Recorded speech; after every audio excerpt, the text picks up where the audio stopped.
حضرت آدم کی پیدائش کا واقعہ کچھ مفسرین نے لکھا اللہ نے مشورہ کیا تھا فرشتوں سے وَإِذْ قَالَ رَبُّكَ لِلْمَلَائِكَةِ إِنِّي جَاعِلٌ فِي الْأَرْضِ خَلِيفَةً، لیکن کچھ مفسرین کہتے ہیں کہ اللہ کو ضرورت نہیں فرشتوں سے مشورہ کرنے کی. اللہ نے فرشتوں سے مشورہ نہیں کیا بلکہ رب نے انہیں آگاہ فرمایا تھا کہ میں لگا ہوں زمین پہ اپنا نائب بنانے، میں خلافت دینے لگا ہوں زمین پہ.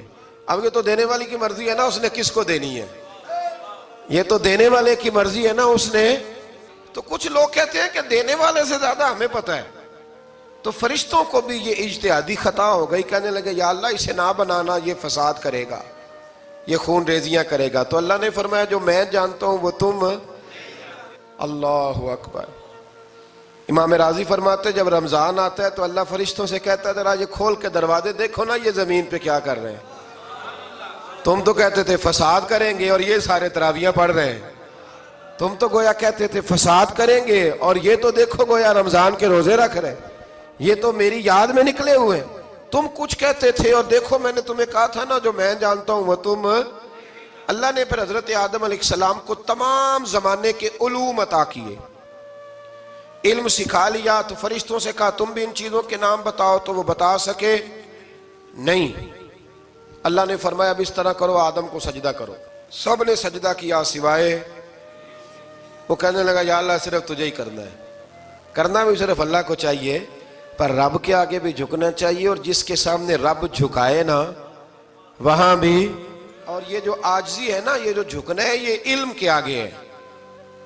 ہماری مصیبت یہ ہے کہ ہم علم کے آگے بھی گردن جھکانے کو تیار نہیں ہوتے، وہاں بھی ہم خود عالم فاضل بن جاتے ہیں. تو فرمایا کہ سب سے کہا سجدہ کرو، سب نے سجدہ کیا سوائے ابلیس کے. تو پھر ہوا کیا وَكَانَ مِنَ الْكَافِرِينَ، وہ کافروں میں سے ہو گیا. پھر اللہ نے حضرت آدم کو اور جناب حوا کو نا مقام دے دیا جنت میں رہنے کے لیے، اور کہا سارا کچھ کھانا، درخت کے قریب نہ جانا.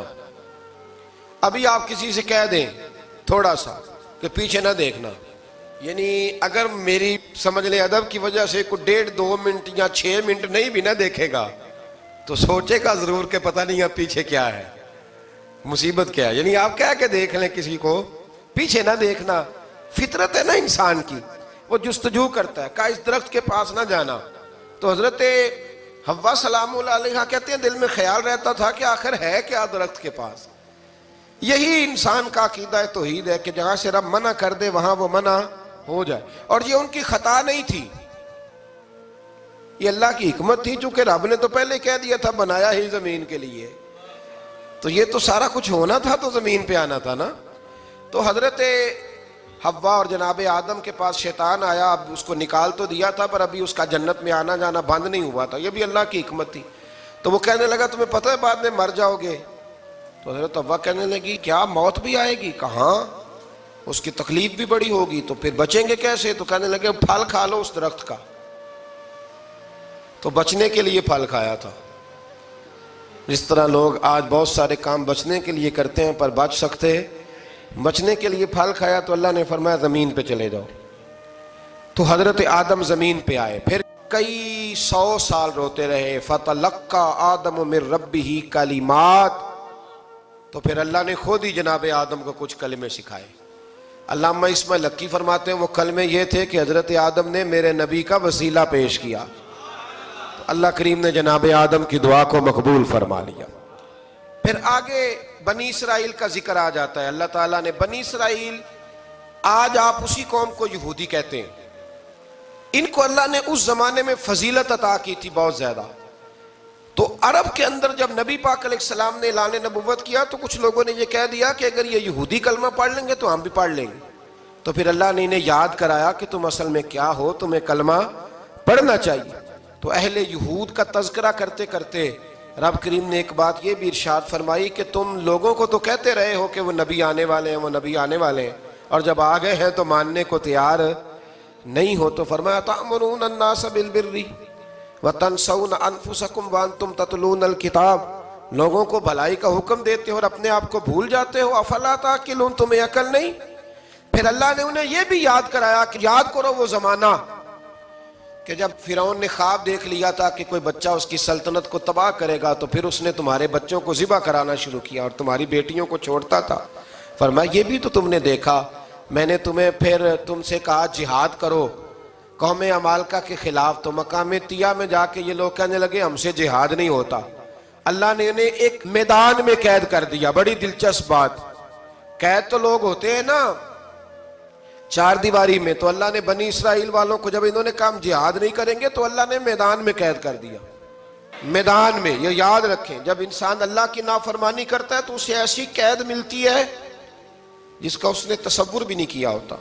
ایک میدان ہے مقام طیہ، قید ہو گئے، سارا دن سفر کرتے تھے، سارا دن، تو رات کو تھک کے سوتے تھے، صبح اٹھتے تھے نا جب، تو وہیں ہوتے تھے جہاں کل صبح چلے تھے۔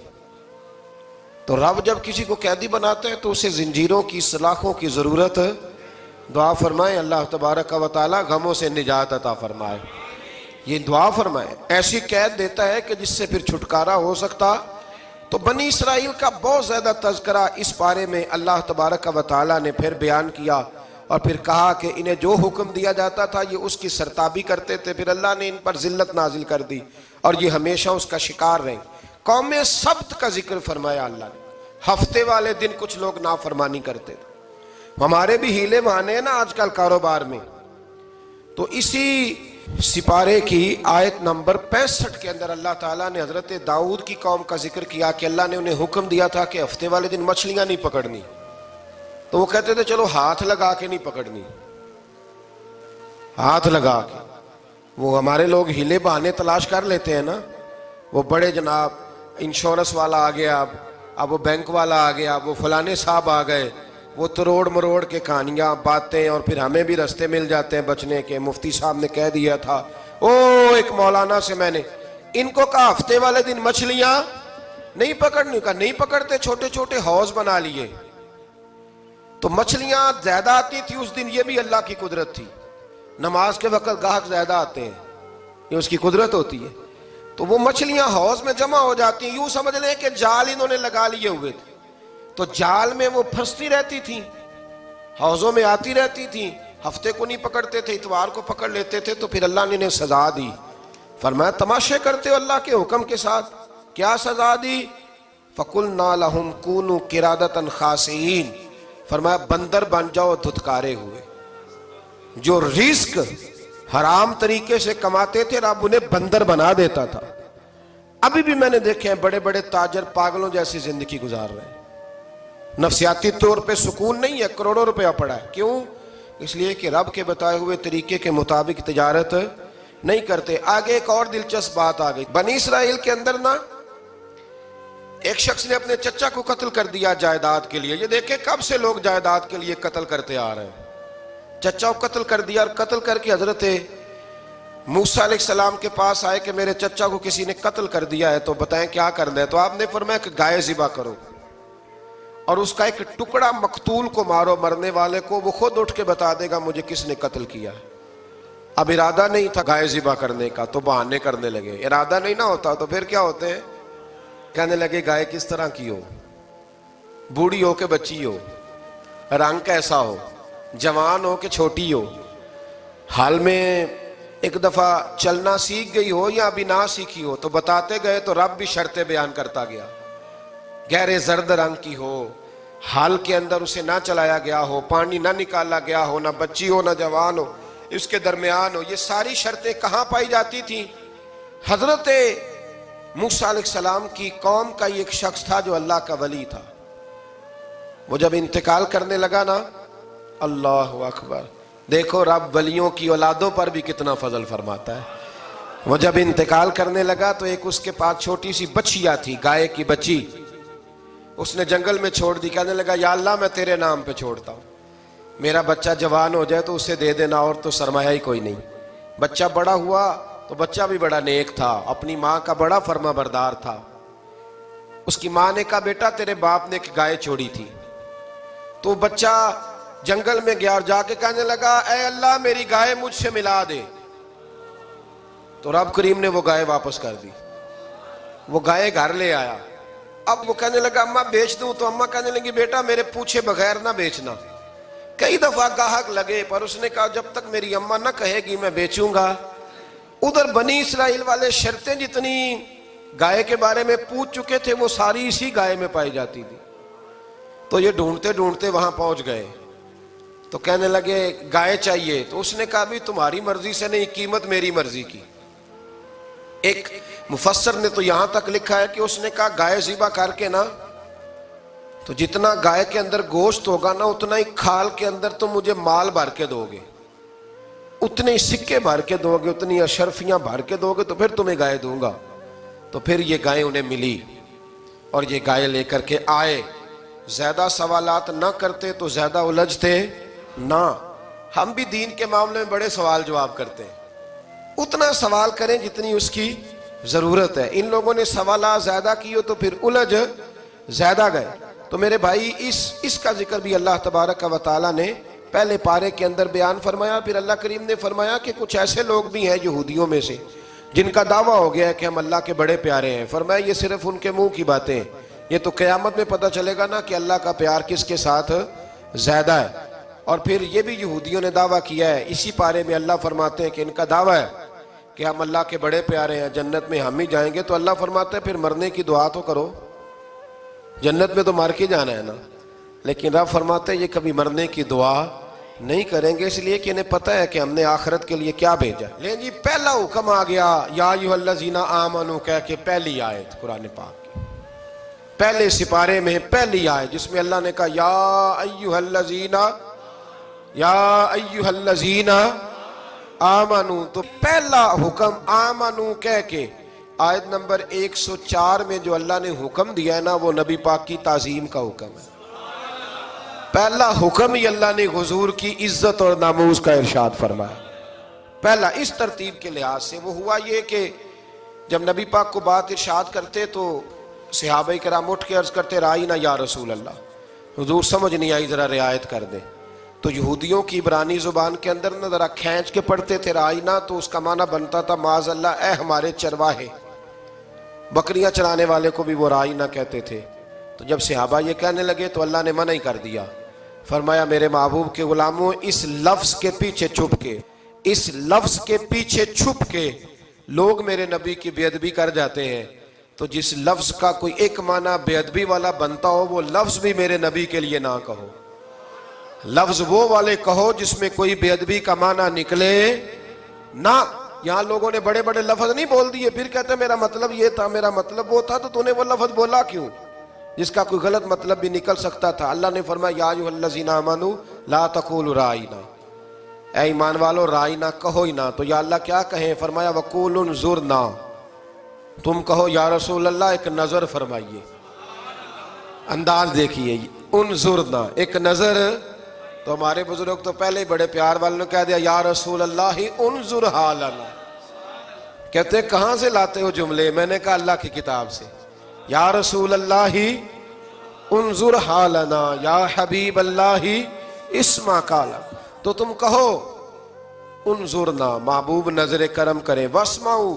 اور کیا ضرورت ہے دوبارہ پوچھنے کی؟ اللہ کہتا ہے پہلے ہی دھیان سے سنا کرو، پہلے ہی واسمعوا، پہلے ہی احتیاط سے سنو. وللکافرین عذاب علیم، اور کافروں کے لیے دردناک عذاب ہے. لے جی اسی پارے میں اللہ تبارک و تعالیٰ نے پھر اہل یہود کا ذکر کیا. تو یہود کہنے لگے کہ ہم حضرت ابراہیم کے ماننے والے ہیں. تو اللہ کریم نے وہ بھی ذکر کیا کہ میں نے تو ابراہیم کو آزمایا ہے. وَإِذِ ابْتَلَىٰ إِبْرَاهِيمَ رَبُّهُ بِكَلِمَاتٍ فَأَتَمَّهُنَّ، ہم نے ابراہیم کو کچھ چیزوں سے آزمایا ہے، وہ ہماری آزمائش پہ پورے اترے. قَالَ إِنِّي جَاعِلُكَ لِلنَّاسِ إِمَامًا، تو پھر ہم نے انہیں کہا کہ ہم آپ کو پوری دنیا کا امام بنائیں گے. وہ آزمائش کیا تھی؟ آگ میں جانا بھی آزمائش، بیٹے کا نہ ہونا بھی آزمائش، بیٹا ہوا تو پھر اسے وادی غیر ذی زرع میں چھوڑ کے آنا بھی آزمائش، بڑا ہوا تو پھر ذبح کرنا بھی آزمائش. فرمایا جہاں جہاں آزمایا ہے نا ابراہیم ہماری آزمائش میں پورے اترے. فرمایا تو مفت میں حضرت ابراہیم کی اولاد بنتے ہو اور ان کا نام لیتے ہو اور ان کے ساتھ اپنا تعلق بناتے ہو، دیکھو تو صحیح وہ کتنی آزمائشوں سے گزرے. تو اس کا بھی اللہ نے اسی میں ذکر فرمایا. اور پھر وہ بات کرتے تھے حضرت یعقوب کی اور حضرت اسحاق کی. تو فرمایا وہ تو ہمارے اتنے خاص بندے تھے کہ وصال کے وقت بھی انہوں نے اپنی اولادوں کو نصیحت فرمائی تھی کہ اللہ کی توحید پہ قائم رہنا. اس کا ذکر بھی اللہ نے اسی پارے میں بیان فرمایا. اور جو حضرت ابراہیم اور جناب اسماعیل نے کعبہ تعمیر کیا تو اس کا ذکر بھی اللہ تعالیٰ نے اسی پارے میں فرمایا. فرمایا جب وہ کعبہ بنا رہے تھے تو کہہ رہے تھے ربنا تقبل منا، کہہ رہے تھے اے اللہ بنا ہم نے دیا ہے پر مہربانی فرما ہم سے قبول فرما لے. تو جو آیہ کریمہ آخر میں عرض کرنا چاہتا ہوں اس پر بھی تھوڑی توجہ فرمائیں گے تو بات بڑی نکھر کے باہر آئے گی. یہ 16ویں رکوع کے اندر اللہ نے پھر یہود کا اور عیسائیت کا ذکر فرمایا تو اللہ کریم نے ایک بات ارشاد فرمائی. یہودیوں کے ہاں جب کوئی بچہ پیدا ہوتا تھا وہ پیلے رنگ کے ساتھ اس کو رنگتے تھے، یا کوئی خاص رنگ تھا ان کا. بچہ پیدا ہوتا تو اس پر وہ رنگ چڑھاتے کہ یہ جی ہمارے مذہب کا رنگ ہے. ہمارے ہاں بھی رسمیں ہیں نا اپنی اپنی، معاذ اللہ اپنی اپنی نہیں ہونی چاہیے، اللہ رسول کا حکم ہونا چاہیے. تو یہودیوں کے ہاں بچہ پیدا ہوتا تو ایک خاص رنگ چڑھاتے، عیسائیوں کے ہاں پیدا ہوتا تو وہ بھی ایک خاص رنگ چڑھاتے. تو مسلمانوں کے ہاں بچے پیدا ہوئے تو انہوں نے بھی توجہ کی کہ یہ کیا ہو رہا ہے، تو رب کریم نے فرمایا صبغۃ اللہ، رنگ اللہ کا ہی ہے. ومن احسن من اللہ صبغہ، اور فرمایا اللہ کے رنگ سے زیادہ خوبصورت کس کا رنگ ہو سکتا ہے. اللہ کا رنگ کیا ہے؟ لا الہ الا اللہ محمد الرسول اللہ صلی اللہ علیہ.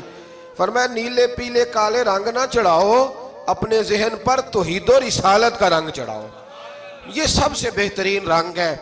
اگر تمہارے ذہنوں پر رب رسول کی توحید کا رنگ چڑھ گیا تو یہ وہ والا رنگ ہے، پھر تمہیں کسی اور رنگ کی طرف جانے کی ضرورت نہیں پڑے گی. تو فرمایا رنگ وہ پیدا کرو جو توحید کا ہے، رسالت کا ہے، اس رنگ کی توجہ کرو. قرآن مجید کے اس پارے میں اللہ کریم نے مختلف باتیں بیان کر کے آخری رکوع میں یہ جو رنگ کا ذکر فرمایا نا تو یہ لگتا ہے پورے پارے کا خلاصہ ہے کہ رب کریم نے فرمایا اصل بات یہ ہے کہ تمہاری سوچوں پہ رب رسول کی توحید و رسالت کا رنگ ہونا چاہیے. آپ باتیں کریں گے اور خالی دلیلیں دیں گے. اور یارو یہ جو غلامی ہے نا، غلامی، مولانا امجد علی صاحب اعظمی رحمۃ اللہ علیہ فرماتے ہیں یکدم اعلیٰ حضرت کا دروازہ کھلا. یہ بھی میرے اعلیٰ حضرت کی زندگی ہے، اسے بھی دیکھ. یکدم دروازہ کھلا تو بوڑھے امام کے پیروں میں جوتا کوئی نہیں اور اعلیٰ حضرت سر پٹ دوڑے. میں قریب گیا، میں نے کہا حضور میں صدقے جاؤں، کہاں جا رہے ہو؟ کہنے لگے کسی نے بتایا میرا مرشد کا بیٹا ریلوے اسٹیشن سے گزرنے والا ہے. امجد علی دیر نہ کر یار، کہیں شہزادہ ناراض نہ ہو جائے. میرے مرشد کا بیٹا، میرے شیخ کا پوتا، یار ذرا جلدی کر. کہتے ہیں اعلیٰ حضرت دوڑے ریلوے اسٹیشن پہ. انہیں اگر فتوے لکھنے آتے تھے کل کے رضا ہے خنجر خونخوار برق بار، تو وہ یہ بھی کہا کرتے تھے کیسے آقاؤں کا بندہ ہوں رضا. بول بالے میری سرکاروں کے. دوڑے گئے ریلوے اسٹیشن پہ اور بوڑھے شیخ صدر الشریعہ کہتے ہیں میں نے کہا حضور میں نہ چلا جاؤں. کہنے لگے نا پتر، میں نے بڑا نمک کھایا اس گھر کا، میں نے بڑی نوکری کری ہے، میری اپنی ڈیوٹی ہے، تمہاری تو نہیں نا. میرے شیخ فرماتے ریلوے اسٹیشن پہ حضرت کھڑے ہیں تو ایک مسافر اترتا، اس کے قریب جاتے ادب سے سلام لیتے تو کہتے ماریرا شریف سے تو نہیں کوئی آیا؟ کہتے وہ مسافر گزر جاتا، دوسرا آتا تو پھر قریب جاتے، کہتے وہ اس کے آستانے سے تو نہیں آئے، ادھر سے تو نہیں کوئی آیا. کہتے سارے گزر گئے، جن مسافروں نے اترنا تھا اتر گئے، ٹرین چل پڑی. تو میں نے کہا حضور کسی نے آپ کو غلط اطلاع دی تھی، شہزادے تو آئے نہیں. کہنے لگے یار اطلاع غلط تھی یا ٹھیک تھی، پر یہاں تک آنے کا مزہ بڑا ہے. آپ سمجھ سکتے ہیں اعلیٰ حضرت کے دو بیٹے ہیں، حجت الاسلام مولانا حامد رضا خان صاحب اور مفتی اعظم عالم اسلام. دونوں شہزادے اتنے بڑے شہزادے تھے کہ دونوں اپنے اپنے وقت کے سب سے بڑے مفتی ہوئے. یہ بھی تو میرے اعلیٰ حضرت ہیں نا، اس کو بھی تو ذرا سمجھو نا.